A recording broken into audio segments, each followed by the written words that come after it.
छौड़ी भोला बाबा से मंगली कौन बारादनवा के छौड़ी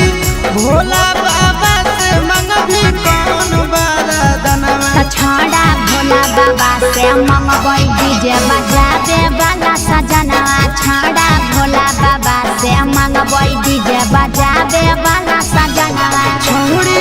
भोला बाबा से मंगली कौन बारादनवा के छौड़ी भोला बाबा से मंगली कौन बारादनवा छौड़ा भोला बाबा से मंगबै डीजे बजावे वाला सजनवा छौड़ा भोला बाबा से मंगबै डीजे बजावे वाला सजनवा डीजे बजावे वाला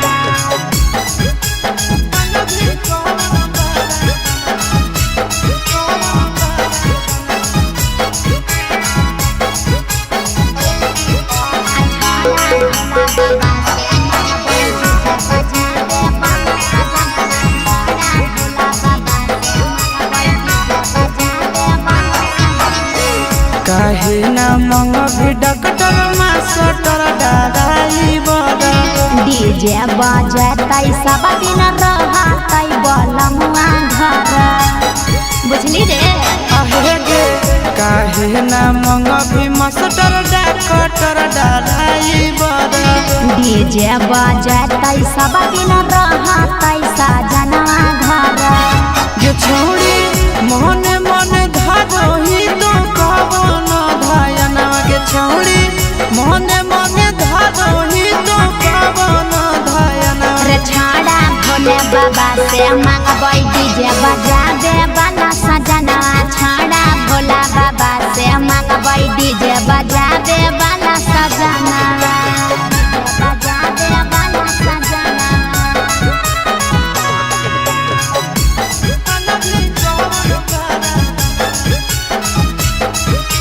डीजे बजावे वाला सजनवा